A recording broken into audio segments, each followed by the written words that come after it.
નમસ્કાર મિત્રો, અત્યારે હાલમાં મોટા સમાચાર સામે આવ્યા છે। મિત્રો, ગુજરાતમાં વાવ વિધાનસભાની પેટા ચૂંટણી હવે બિલકુલ નજીક આવી રહી છે અને તેને લઈને સમગ્ર ગુજરાતના રાજકીય વાતાવરણમાં ગરમાવો યથાવત જોવા મળી રહ્યો છે।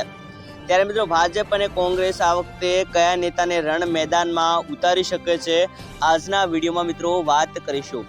મિત્રો, વાત કરવામાં આવે તો બનાસકાંઠામાં લોકસભાની ચૂંટણી જેવી રીતે રસ્સાકસીવાળી રહી તેવી જ રીતે આ વખતે વાવ વિધાનસભાની પેટા ચૂંટણી પણ મિત્રો રસ્સાકસીવાળી રહેવાની છે।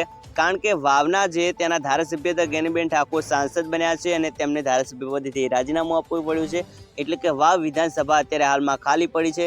જો કે ટૂંક સમયમાં ત્યાં હવે ચૂંટણી આવી રહી છે। ત્યારે ભાજપ કોંગ્રેસ આ વખતે કયા કયા દિગ્ગજ નેતાને રણ મેદાનમાં ઉતારી શકે છે, આજના વિડીયોમાં વાત કરીશું।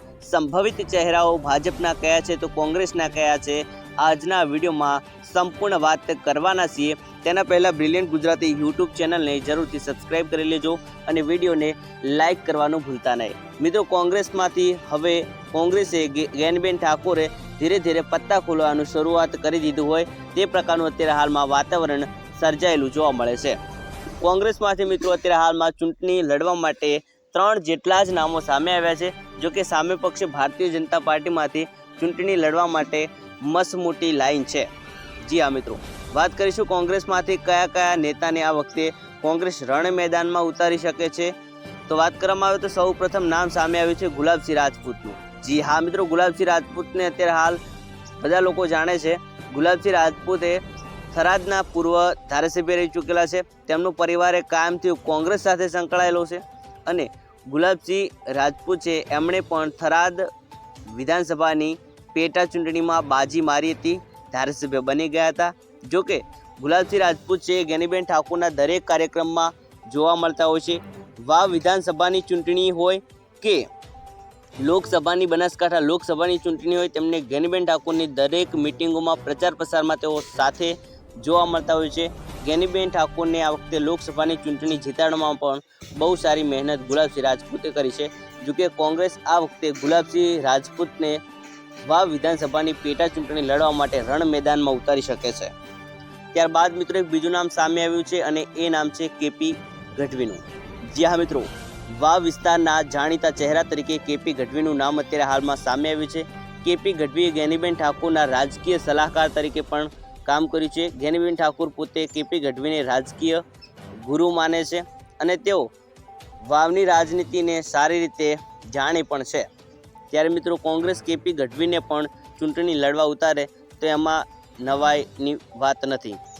વાત કરવામાં આવે તો ત્યારબાદ એક બીજું નામ સામે આવ્યું હતું અને એ નામ હતું ઠાકરસિંહ રબારી। જી હા મિત્રો, રબારી સમાજમાં એક મોટું વર્ચસ્વ ધરાવે છે અને જ્ઞાનીબેન ઠાકોરનો ડાબો હાથ ગણાય છે એવા ઠાકરસિંહ રબારી જ્ઞાનીબેન ઠાકોરને કાયમથી સપોર્ટમાં રહ્યા છે। વાવ વિધાનસભાની ચૂંટણી હોય કે બનાસકાંઠા લોકસભાની ચૂંટણી હોય, જ્ઞાનીબેન ઠાકોર માટે હર હંમેશ તેઓ ઘણી મદદ કરી છે। જ્ઞાનીબેન ઠાકોરના પ્રચાર પ્રસારમાં પણ તેઓ ઠાકરસિંહ રબારી જોવા મળતા હતા। ત્યારે મિત્રો, આ વખતે ક્યાંક ને ક્યાંક થોડા સમય પહેલાં એવું નામ સામે આવ્યું હતું કે ઠાકરસિંહ રબારીને કોંગ્રેસ આ વખતે રણ મેદાનમાં ઉતારી શકે છે।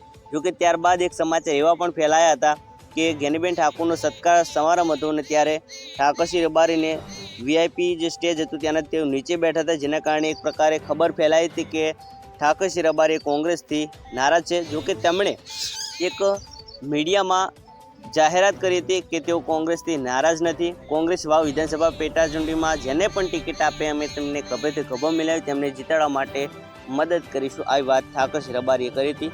જો કે તો કોંગ્રેસનો અંગત વિષય છે, કોંગ્રેસને કોને ઉતારવું કોને નથી ઉતારવું, પરંતુ અત્યારે હાલમાં સૌથી વધારે ચર્ચામાં નામ તો સામે આવ્યું છે ગુલાબસિંહ રાજપૂતનું, એટલે કે કોંગ્રેસ ગુલાબસિંહ રાજપૂતની સૌથી વધારે પસંદગી કરી શકે છે।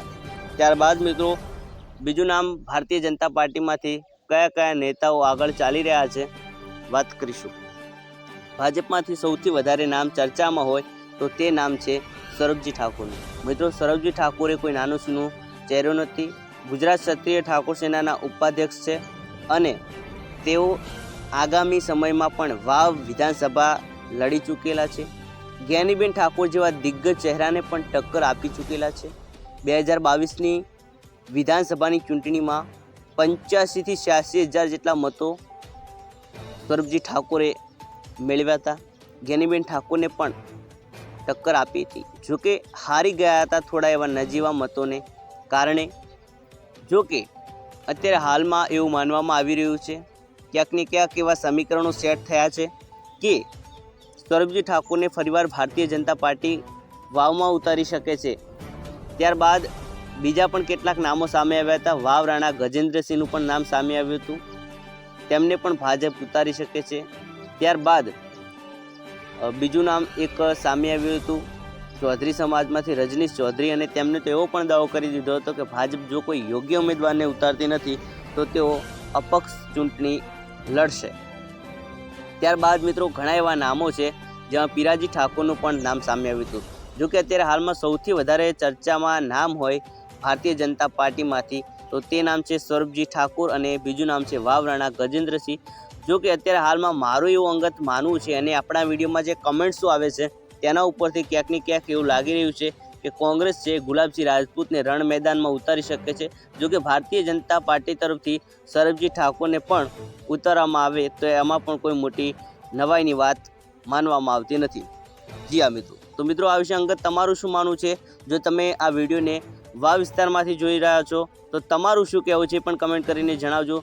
તમારા મતે કોણ યોગ્ય ચહેરો હોઈ શકે છે અને કોણ બની શકે છે ત્યાંની જનતાનો અડધી રાતનો હોકારો કમેન્ટ કરીને જણાવવાનું ભૂલશો નહીં. મળીશું એક નવા જ વિડીયોમાં. ત્યાં સુધી જય હિન્દ, જય ભારત, વંદે.